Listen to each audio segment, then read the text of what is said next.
And when you can step out of that, and it's hard, believe me, I'm not perfect by any means. I've cried many a tear through some pretty tough struggles. But when you could just say, let go and let God, it's an incredible feeling. The right conversation can change everything. This is Mirror Talk, Soulful Conversations.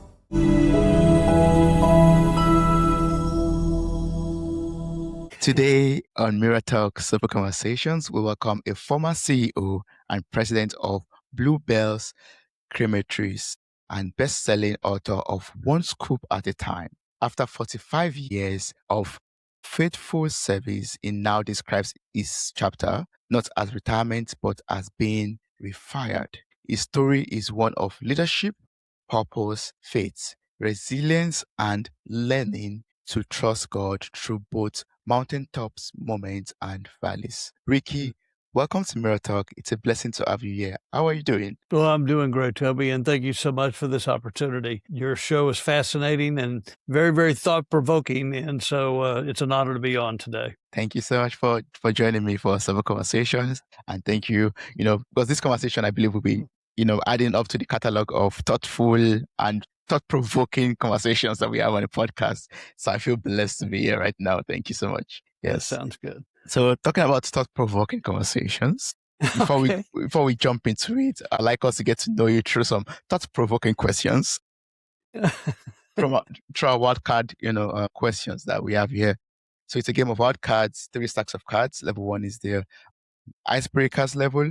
As I'm speaking with you right now, believe me, I'm shuffling a stack of cards already under the table, and I get to pick a card randomly and ask you the question on it. I'll do that for level 2 also, and also for level 3, and that will we just get to know you through 3 random questions. Are you ready? Sounds good.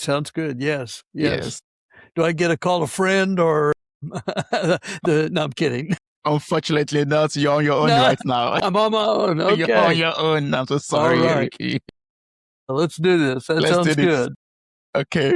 Level 1, icebreakers. The question is, who is a person that uplifts your spirit? How? Wow, that's a great question. And so I guess obviously we're talking about human here, someone on earth. My my immediate thought was, of course, my wife, who's my partner in crime per se. At the same time, biggest cheerleader and supporter. What I love is her honesty. You can't hide from your spouse, meaning that they know you better than you know yourself, even at times. And so to be able to get honesty and yet sincerity in her answers, I think that I'm very blessed with a wife that does support and truly makes that connection. Probably in my earlier days would have said my father. My father was a very, very inspirational, filled with wisdom. I've shared, as I've given my testimony, I had wonderful parents that taught me how to have a relationship with Jesus Christ, not just to attend or check a box by going to church, but how to walk with Jesus. And Mom was my prayer warrior. Dad was my wisdom go-to. So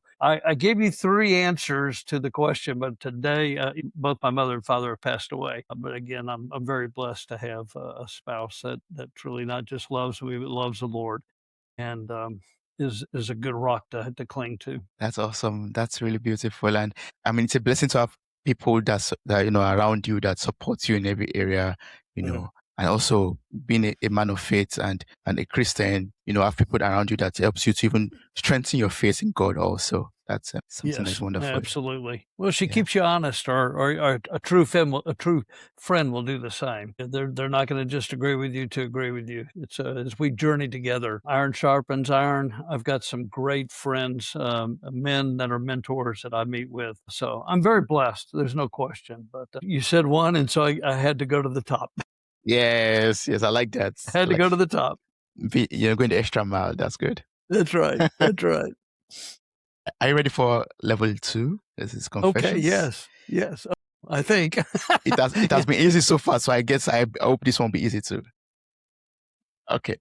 Let's see. What is your biggest struggle right now? Oh man, these are good questions. I guess we can't go back to icebreakers. No, I'm kidding. I would say my biggest struggle right now is I've been retired for a little over 2 years. And after working with Blue Bell Creameries, or I call my extended family, for so long, to step into the retirement as we want to call it that. I think I love the word refire instead of Mm. retire. I feel like this season in my life is probably the most crucial. I'm in the fourth quarter, and so I'm ready to give everything I have left. So when I get to the clock and it says 0, 0, 0 across, I've given everything there is that I can give.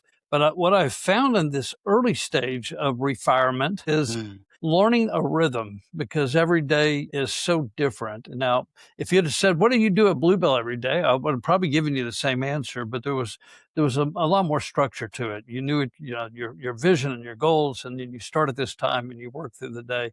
You stop for lunch at this time. Today could be a podcast. Tomorrow could be going to a 5-year-old's gymnastic competition, and then the next day we're going to another state to give a talk or a lecture on leadership, or just my faith. So finding that rhythm is probably what, I don't want to say I'm struggling with it, but it's just a new season of life that's it's not mapped out as neatly as where I've come from. So anyway, it's fun. It's just a lot different. Yeah. Thank you so much for being vulnerable and sharing that. A lot of us struggle with, changes in life and what's those challenges that transition brings with life, because sometimes for a phase in our lives, we are used to a particular way of doing things, and all of a sudden we move into the next phase, or not, maybe sometimes it will even be planned. I move into the next phase, but it comes with its own changes that we have to adapt to again, change to, and that comes with a lot of struggles. Yeah. Right. Absolutely. Yes. Thank you for that. You bet. Yeah. The good news is I keep going. Yes, So, yes.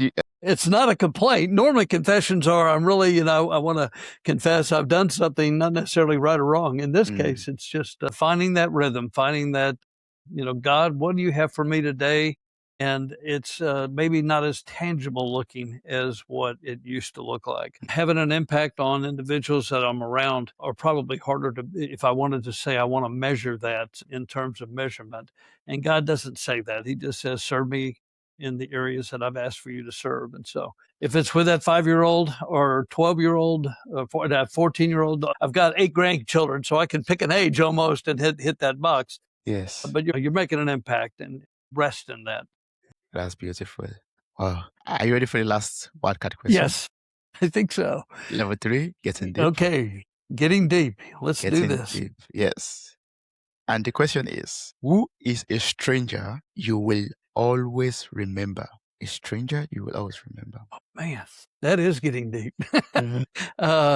So this is someone that I've not actually met, but somebody I can either say that I've seen from afar, or some maybe there's a particular person that I have never met that's at my church that it seems like they are living out what their calling is truly to be. They're humble, but yet they are very impactful in the way they serve. And so when you ask that, I don't know, his face came to my mind. So I'm going straight to going deep, and that's what the first thing that I saw. Yes. We don't realize the impact that we have. People are watching us from all around. And so he doesn't have a clue that I'm even talking about him, because I've never met him. But I will tell you that from what I see, there's something about the Christ-like example that he portrays that says, wow, that's so cool. And so that would have to be my answer. I wish I could give you a better description other than he's faithful, he's there, and I see what he does, and I hear what he does through others. And so that would be my answer. Yeah, thank you so much for that. I mean, the people that we never even had real contact with that still impact us in one way or the other, or touch us in one way or the other. Yeah. That's it. Wow, it's a great question, though. It's a great question, because I mean, you normally would think like someone on TV or sports figure, and those will come to my mind as well. But I think that we're all human at the same time, so you got to be careful to set anyone too high onto that pedestal, because in life we fail each other, but at the same time, it's getting back on our knees and asking for forgiveness and being the kind of example that we strive to be. And so this was a little safer, even though it was a great deep question. Thank you so much for answering those wildcard questions. I really appreciate it. It's a way to just get to know you. Now I know that there's a stranger you met outside of the church that, that touched you. And I would like us to jump in already from this second card that you answered. You talked about this new phase of life that you're in right now, and you finding your new rhythm basically, and being refired, like you said right now, not retired but refired. And you describe this season of your life as not retirement, but as being refired. And that word, when I read it for the first time, I was like, wow, okay, I must ask Ricky what this means. Like, what does it mean to be refired? Like, in your personal life, in your spiritual life, in purpose, like, what does that mean? Well, to me, what it means is that for so many, as you grow through your life or move through your life, you keep thinking one day I'm going to retire and travel and sit on the back porch and read a good book and have a cup of coffee, and all those are wonderful things. Don't get me wrong, but I do not believe that we are commanded to one day just stop doing and just relaxing. I think the Great Commission says to go out and make disciples, and so to follow what God has planned, and not really knowing what that is. So let me back up. I found my journey to Blue Bell through chasing a girl to Baylor University. The first week we got there, we broke up, and so now I'm at Baylor. Not that that was a bad thing. In fact, it turned out to be a tremendous thing. I love my time at Baylor, but I had to write a report on a company on how they relate to consumers. And I called my dad, and he was reading an article about this little ice cream company down in Brenham, Texas. And so that girlfriend got me to the university, that got me to the class, that got me to what I believe is God one scoop at a time. And that's where the name of my book came from, to that company. And so people said, okay, you're right at 65, but why are you retiring now? And I said, well, I used the analogy a minute ago of the fourth quarter. I still think that God has plans for me and things for me to do that are unknown. Whereas when we're young, we pick a career and it's more defined. This season is more undefined, but yet is more flexible to be able to adapt and to move in a way that I wouldn't be able to if I was still working for a company. And so I didn't want to wait till I couldn't do things other than what I was doing. And so it was the perfect time for me and for the company as we transitioned out of our season of what we went through back in 2015, serving as the president and CEO for the 7 years that I did. I felt like this is really a great time to segue into this fourth quarter, meaning that, okay, God, now what do you have for me? And so refire means go with energy, go with strength, be prepared, get up at the same time you've been getting up and ready to give it your all. And so I've dove into mentorship at both Baylor University and Oklahoma Baptist University, where I'm working with students and through their mentoring programs. And then I'm also working with both of the business schools and helping in any way that I possibly can in an advisory board type of thing. Yeah.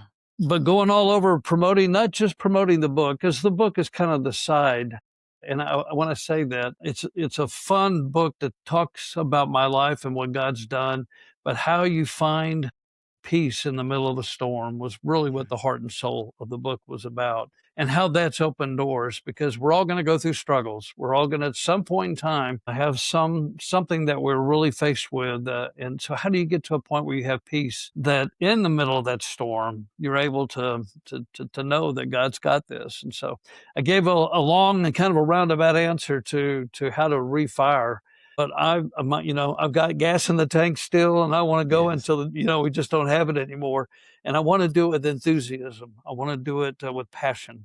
And whatever that is, I'm ready to do it. Yes. Just keep on doing it until, God calls you back home and say, yeah, now it's time for you to go home. Yeah. Yes, that's right. That's right. And what you said right now, just made me remember one thing that, I was listening to a sermon a while back, and we were talking about, the graveyard is filled with so much talent, so much potential, so much, visions that, just went to waste. And during the sermon, they were like, okay, it's better for you to empty it all before you go into the grave, like finish it or fulfill everything you have to fulfill, and to just waste it. And when you were talking about, life is filled with so much challenges, and we want peace in our lives, and we have to go to God. One thing that's come to my mind is, okay, for me to go through life with peace, even though there are challenges everywhere and trouble everywhere, is to take it one scoop at a time. Sometimes sometimes we just want to put all of life into our mouth and try to chuckle it all in. But sometimes it's not just good to take one scoop at a time, one step Yeah. at a time, and everything will be fine. No, that's good. And I think that's a great way of putting it because we can try to overload ourselves, go with the Mm, 3 or 4 dips. I do like to say there's some seasons of life it's plain, it's homemade vanilla per se. And when I say that's a great base to work from, mm. then we're going to have our rocky roads to go Yeah. through. But Yes. at this, to cross the great divide into to heaven one day, but to do it in the way that God's laid out before us, because there's so much in us that wants it, but we want it now. We live in a very instant world today. If I Mm, want information today, it doesn't take me just a second to go find it on a device that has everything. Whereas growing up, working on a research paper meant going and finding the information at a library or an encyclopedia, but it made you dig harder, it made you dig deeper. And so I think that you're right to take it one day at a time and enjoy yes. it and take it in because you never know when that last day is going to come. And so make Mm. the most out of every day. Make the most out of every day. Yeah. Yeah. So, Ricky, from, spending 43 years at Blue Bell, and then you had to step away from such a significant chapter, I'd just like to learn, like, what did that teach you? Stepping away from that chapter of your life, what did it teach you about, your life, yourself personally? What did it teach you about identity beyond title, position, or even achievements in Mm. life? Well, the whole journey was an incredible journey. Like I said, I felt very, very fortunate that I applied for the company, even though we started back in 1907 as a little Mm, butter company. I came on January 1st of 1981. So we had a lot of history underneath us, but yet we were still very, very young as a company. And so to jump on board and to ride that for as length the time with one company and to see all the changes that took place was just an incredible, incredible journey. But what I found through that, and I tell this in my book and I share this, there was a season in life that I was asked to move away from my safe zone. I was in San Antonio. I was close to mom and dad. I was close to all my brothers and my sister and all their families. mm, And we were moving out of Texas to move to Oklahoma. And part of that could be that one day this new region or promotion would come. And so I struggled. Do I stay where it's safe or do I go where I think God's asking me to go? But yet that caveat of, well, it's a promotion too. So it's not all bad. And so I took the challenge. I believe that's exactly what God had planned is for me to leave and to step out by faith. But I got real consumed with that carrot of promotion and the days turned into weeks and months and really years, and I wasn't hearing anything. And then finally got a phone call. We're having a big meeting with all management. They wanted to see me after this meeting, and I'm thinking, this is it. This is mm, when this new big promotion's coming. Boy, got through dinner, went into the room where we were supposed to meet, and I could tell immediately that this was not one of those. There wasn't any, parades or balloons or anything. This was a yeah. very true heart to heart. And in that 45 minutes, I remember the 1.5 pages of handwritten notes on things that I needed to be working on that I'd failed to be working on and things that I, what used to do that I wasn't doing. And so I Mm, thought, boy, this was not what I was expecting at all. And I went back to the hotel room and sat at the end of the bed. And I remember very distinctively saying, God, I thought I came here for your purpose. I thought this is where you brought me. I thought I'm doing everything you've asked me to do. And in that little, I don't want to say pity, but very, very transparent, honest uh, conversation with God, I felt through my spirit him saying, look, I didn't bring you here for a promotion. I brought you here for my purpose. And when I heard it that way, that look, he's got something different than what in my mind, or what the world would say, because you want to move up, you want the title, you want to, continue to grow, but yet you don't want to get ahead of what God is doing. And so, really, about 6 years of that window passed. When that promotion came, it went to somebody else. I had at that time had moved from sales over to the production side. I'm actually overseeing a manufacturing plant versus overseeing a region of salesmen. But what's really beautiful about this story is 20 years later, when I'm mm, in the boardroom and our president before me is retiring, they turned and said, we would like for you to take over as president. One of the first mm, things that came to my mind was if I could look back at those 6 years running the plant and yes. getting that full experience of what he had planned, Mm, I was so thankful that I stayed faithful and didn't try to get a title over what he had for me. And so I got lucky. I'll be honest. I'm human. I make a lot of mistakes, but it was real easy to look back and say, wow, you were shaping, forming, and making me when I could not see you. I knew you were there and I trusted you. And this is, like say 20 years later, put me in a position to be able to say, yes, I will accept that position. So again, a long answer to a great question, but it's so much more than a title. It's being faithful for what God has for you. And as long as he's being glorified, the positions mean nothing. It takes everybody to make it succeed. Yes, yes. Well, I mean, that wonderful story of yours just reassured me right now that God always has my back, always has our back, no matter what we are going through. Like sometimes we could be going through pain or disappointment or failure or whatnot. But if we do not give up and we still keep on trusting in God, He definitely has a plan for us, and He has our best interests That's at right. heart, basically. And no matter how, the course of life takes us, it's going to end up to be for our own good and for That's His right. own glory at the end of the day. That's Yeah. exactly right. Totally believe that with all my heart. Mm. We are part of a puzzle that's being worked, and we don't have the picture on the box, but God does. And so our job is to be faithful as the piece that goes into the slot. And sometimes it doesn't make sense. Sometimes it's painful. Sometimes, there's going to be a lot of questions when I get to heaven and say, what were you doing here? I mean, I'm lost. Yeah. But it's all about faith and trust. And Hebrews talks about how do you please the Father is having faith and just trusting. And so it's hard sometimes, but we get to that point where we let go and let God. The peace then comes in, and that's an incredible time. Let's go and let's God, then peace will come in. Yes. Yes. Yeah. Because I was about to ask you, I was going to ask you that, how do I stay faithful? How do I stay on course, even though I'm experiencing failure? But I think once I believe that God, I should let God just take control, then I'll be able to, go through the trial period without fidgeting or without, doubting God. Yeah. Yeah, I think that I call it kind of the second wind. I used to run track, and I was a distance runner, and I would run until I was just about ready to drop. And then all of a sudden I'd get what they call the second wind. And it's like all of a sudden I feel like I have even more energy than I did when I first started. And I could continue the race.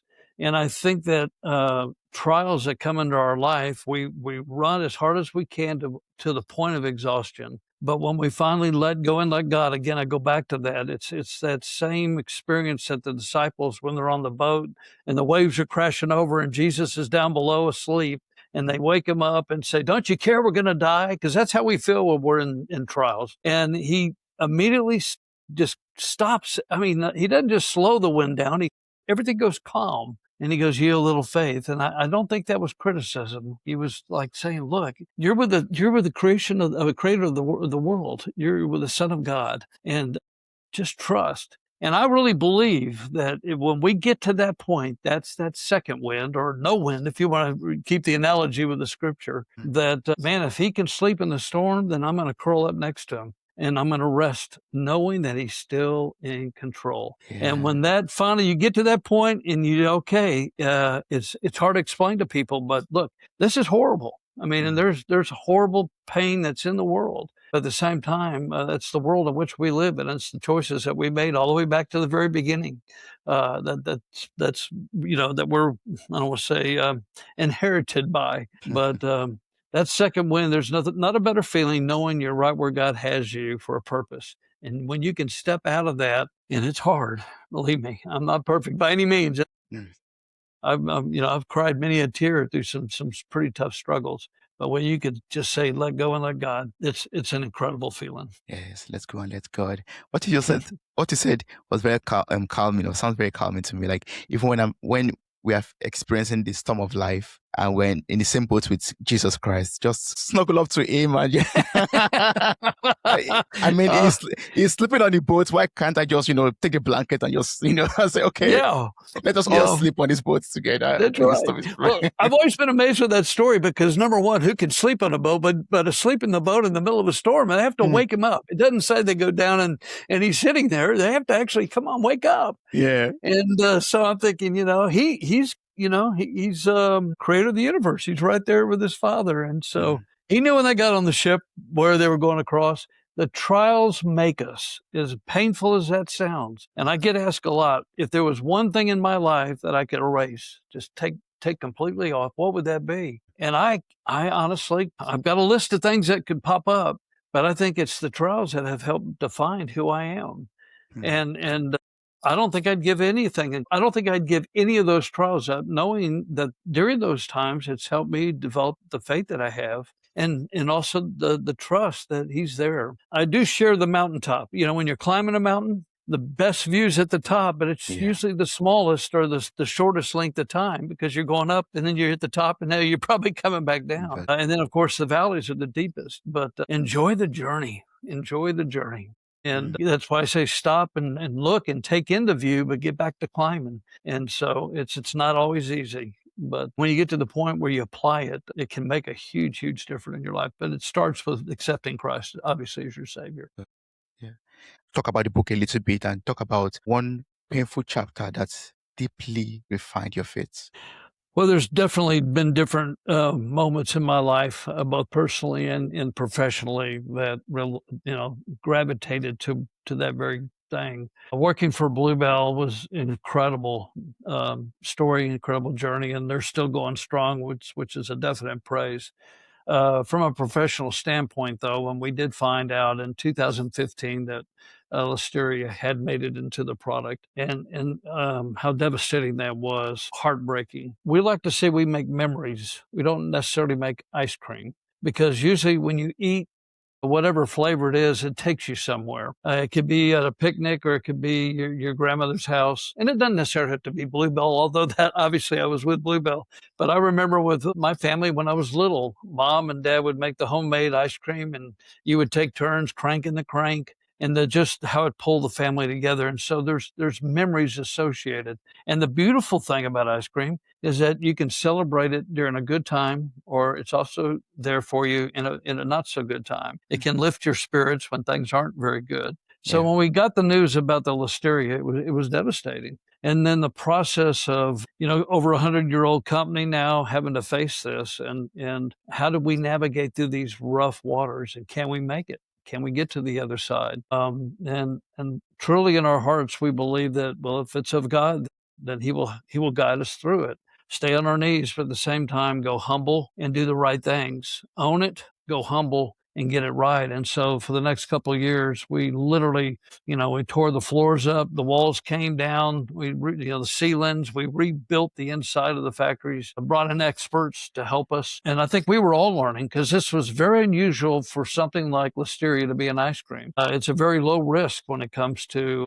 that bacteria, because it's a pasteurized product kept in a minus 20 degree room. And so for it to be there was shocking, alarming to everybody in the industry, not just for us. But during that time, knowing that, nothing's 100%, that at any time, something just like that one phone call that came through can change the whole trajectory of what you may think you're going this direction, and all of a sudden you may be, changing. And that's where the faith came in. That's where you okay, God, after sleepless nights and many a tear, and trying to figure out how do you get it right, how you take care of the 3,500 employees and their families, and also to get that product back to where the consumer will buy it in a way that they don't have to think about anything wrong. I mean, you're talking about ice cream. It should be something you don't even think about. It should be a wonderful thing you sit down and celebrate with. And so I loved, we all came into the room with different backgrounds, I will say, from different faith, walks of faith. For me, it's with Christ. Christ has been my anchor, and I totally, given my heart and my life to him. But the common denominators stem from, let's get it right, and let's do the right thing, and then trust. So here we are, 2026 now, 11 years later. We've come a long way. We're not quite, I would say, with the whole product line that we used to have, but we're back to making memories. We're back to growing into new markets. God has never, it didn't shock God, it just shocked us. But again, relying on him through the really, really dark days strengthened me in a way I don't think if I'd have gone through that, I would be where I am today personally with him. And it just makes me more excited to go out and do all I can for his glory because he has been that faithful. Yes. God is always faithful. It's He always, really yeah. is. He's always, Yeah. from your story, I'm learning already how, even whenever we have fear, based on things, circumstances of life, things that we did not plan for, never want or anticipate, once those fear come up, is a way we can always turn it into faith, like believing in God that it's going to come true for us and help us. And also, I think that helps. Please, you can add to this, correct me if I'm wrong. That also helps us to move from anxiety into trust, from having anxiety of Yes. life and the uncertainty that life comes with, into just trusting that everything will work out. That's right. In fact, Yeah. that's my I don't want to say my life verse that I live by, but I love the verse that says, "Don't be anxious about anything, but in everything through prayer, petition, and thanksgiving, present your request to God, and the peace of God, which transcends all understanding, will guard your heart and your mind." And that's that second wind I talk about. When you get to that, okay, I can't do anything more, and you let go. It's an incredible peace, even though you're still in the midst of the storm. And that's what I think, again, what motivated me to write the book, because it's when you look back and you can see, okay, I get it now. But when you're in the middle of it, how do you find peace? How do you find when the water is coming over the top and you're trying to bail it out of the boat as best you can? How do you find peace? And that's where trust comes in, and the struggles teach us that. That's, yeah. How do you find peace? I mean, it's a wonderful thing to know God and to believe in Him, Right. because Yes. it's a rock upon which we could stand and hold on I to, know. a pillar that we could hold on to. Yes. Yeah, and I know a lot of people have different thoughts and views. Mm. Mine is to share what I believe in all my heart, my testimony, and what God's done for me through the blood of the cross. I just let God take it from there. But yeah, that's the starting point, obviously. Yes. Yes, that's Yeah, true. yeah, it's the starting point. I'm very curious to know how you, worked with this, your faith in the business world. Like, I know that your guiding principle is to keep God at the center of everything that you do and Right. everything that you say. But in the business leadership, or in the business world in general, how did that conviction shape the way that you led people? How did that believe in God shape the way that you showed up at work and led people? Yeah, a great question, because it's probably that fine line that you do walk. Mm, I didn't go out and preach, from the above as productions or anything like that. And that sounds mm, kind of, I don't mean that in a bad way, but you number one want to live what you're describing. I wanted to live my faith out. I know that there's a phrase that says, you should be sharing your faith with everybody at all times, and if you have to use words, then do so. I think that that's true to a point. What I mean by that is I love people. I want to believe in people. I want to invest in people. I don't look at them as employees. I look at us, we're all in this together, regardless of what your position is. And so as I approached every day, it's how can I help you be the best that you can be? And there's some that didn't want that. They just were there. They wanted to punch a time clock and they want to get through the day and they want to punch and go home. But when you can get the attitude and change, look, whatever the position is, to be the very best you can be for you, to improve yourself. I will help you in any way that I can. Those are biblical principles that may not necessarily be one that you have to go out, and lay one, two, three, and four. On the other hand, be open and ready for those conversations as they present themselves. mm. Because I do think as a Christian, we are to talk, we are to go out and to share. It's commanded to go out and share. So you don't want to have the double standard, I guess, is where I'm trying to land them back to.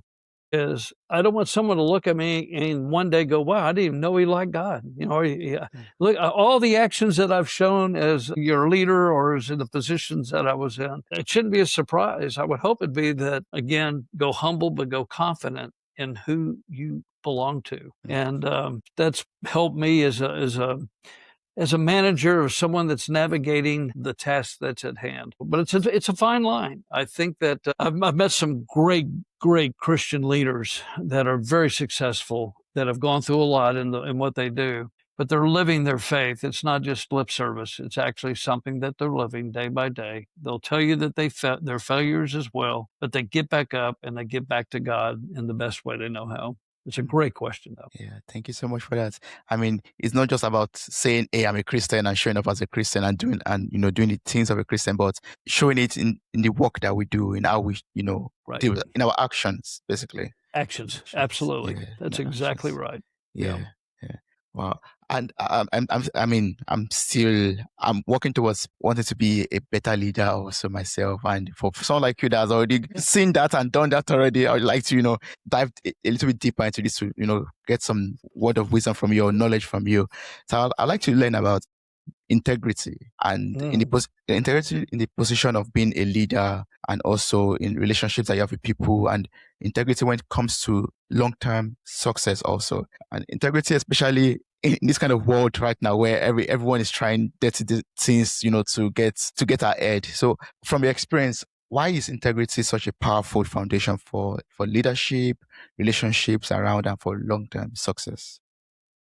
Well, my immediate thought as a leader, people are looking to you. They're looking for either guidance or they're looking for direction of what we're supposed to do, and how you present that and how you react, especially in the not so good times, can erode whatever trust that you have built if you start compromising.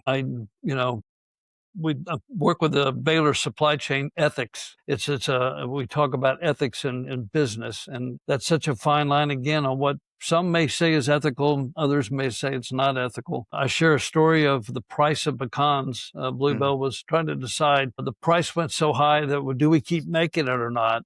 And then the question is, well, why don't we put just maybe not as many pecans in? That way we can balance the price with fewer pecans, or better yet, let's just grind them up and put a third. And the whole story behind that is if you've defined who you are, once you step away from that, you've shown that, okay, if I can cut here, then I can cut here. And you've opened the door for everybody that you're trying to lead to say that you are able to compromise. And so you got to know who you are, and then you got to stay firm and trust that this is my pillar, and I'm not going to compromise these ethics. If it costs the company, it costs the company. But at the same time, you don't want to start eroding the faith of those that you're around, because once you show that hand, it spirals out of control, because they may not know where you can and can't stop or won't stop. So we use that butter pecan story a lot, because we determined that we are not going to cut the amount of pecans that go into a half gallon of butter pecan.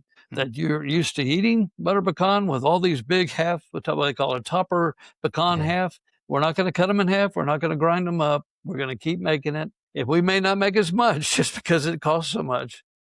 And sometimes it could even almost be a break even. But if it's important to make it that way to start with, you stay with it. And that's just a basic example, using butter pecan as the kind of the example.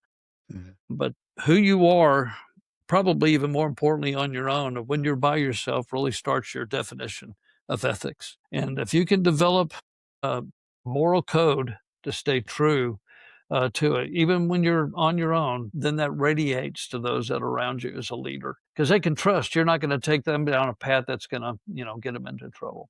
Doesn't mean we're not human. Doesn't mean that we still are going to make mistakes, but the intent and the heart is to stay as ethical and committed to doing the right thing as you can. Yes, doing the right thing as you can, and do not try to go through shortcuts and break, do things that you did not say, or say things that you did not do and stuff like that. Yeah. Right. Yes, Yeah. exactly. I mean, I've learned a lot from you already. My take home is going to be one scoop at a time, and also, which is the title of your book, and also goes very well with ice cream. Now I feel like taking ice cream, honestly. That's right. That's right. That's right. Well, I mean, not today. Maybe another day I'll have some ice cream to celebrate this conversation. There we go. Every day's a great day if it's including ice cream. That's for sure. Exactly. Yeah. That's for sure. So, I mean, everyone's life, goal is to grow old, to live a fulfilled life. I mean, a lot of people's life goal is to live a fulfilled life. Mine, I would say, let me personalize it to myself. My goal is to live a fulfilled life and to get to an age like yours, to where I move into the fourth quarter of life, and, not retire, sorry, to refire, exactly. Yes. To enjoy the second wind of life, basically. So I would like to learn from you. just prepare myself ahead of time already. You've entered yours already with passion and purpose. And for people out there, and for myself too, who would, get there very soon or in the future, what message would you love to leave, for people out there, for myself, to help us not to feel afraid or to feel, that there's so much uncertainty or we're going to be stuck in the valley, when we get there? Oh, man. Yeah, you've asked some great questions. So thank you for them because they're making me also a really deep dive in my own thoughts. I will sum it up this way, and I'll do this real quick. If I could share, I believe with all my heart, there's 3 P's that I kind of center around. The first is your purpose. I truly believe God has us here for a purpose. And I've shared my story when I found that, okay, it's ice cream, but it's more than ice cream, and be able to work with people. And I never, if looking back, thought that journey would be what it ended up being when I first started way back, now, 45 years ago. But know that God has a purpose. And then in that, as you're navigating that purpose, pray for passion. Mark Batterson's a good friend of mine. He's an author. He's a pastor up in the Washington, D.C. area. And he says, the day you start dying is the day you stop dreaming. And ironically, the day you start living is the day you find a dream worth dying for. And that has stayed with me. I believe that God, okay, if this is your purpose for me, then fill me with a passion. I want to be the very best, whatever that purpose is, because I know I'm locked and loaded for what you have planned for me. But the 3rd P, you got purpose and you got the passion. The 3rd one's the hard one, and that's patience. How do you have patience to be molded and shaped and made into what he has eventually for you? And so I use my story again, sitting on the end of the bed. God, what do you have for me? Well, he had something for me, but it took 20 years down the road before I could really reflect back to say, okay. But I had such peace through those 20 years to think, okay, if this is where you have me, man, I'm all in, because I have a passion, not because of ice cream, but because of the people in which I not only worked around and with, but also the people that we were making and selling ice cream to, and knowing that those were memories that are there. Purpose, passion, and patience are kind of dear to me. And just go and go and go until the time on the clock runs out. But in the meantime, don't stop. Be sure to stop and not smell the roses, but eat some ice cream. Don't just stop to smell the roses.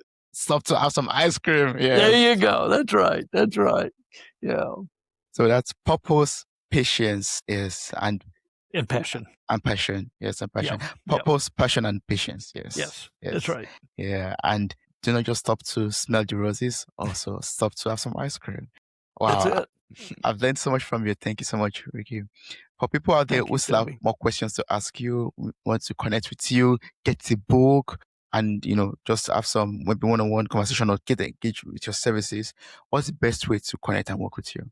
Well, I would say, as far as the book, it's on Amazon, one scoop at a time, and is available. That's an easy way to go. I have a website, rickydickson.com. Very simple. It's Dickson. But in that website, there's ways to contact me. I'd love to speak to churches and to men's groups and women's groups and students and anybody that will come into the room, as far as, again, reinvesting back into the lives. You go through life learning, and you said it very elegant with, I didn't say it right. You said it very well. Excuse me for stumbling there. About how much knowledge is in the graveyard, that you don't go through life just to be bottled up and put in a box or put up on the shelf. You go through life and then hopefully to reinvest with those that are coming behind you so they can continue to reinvest. We live in a broken world, and right now, man, there's a lot of stuff that just can bring a lot of anxiety. But through all that anxiety, there's a Savior named Jesus Christ. Yeah. That's what, to me, it's all about, especially now in this phase. rickydickson.com, one scoop at a time on Amazon would be the 2 ways. Yes. I'm going to place the link to your website in the show note of this episode. So I encourage everyone out there to reach out to you. Get the book already on Amazon, but on your website, they have all the information that they need to reach out to you, get the book, and, stay engaged with your services also. Super. No, thank you so much. Great. It has been a blessing speaking with you. I've learned so much from you. Thank you so much for this. Thank you. Thank you so much, Toby.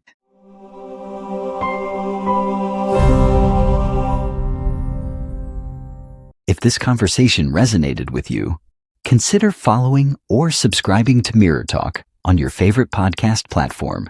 You can also support the show by sharing this episode with someone who might need it, and by leaving a 5-star rating. It helps these conversations reach more people who could benefit from them. Thank you very much.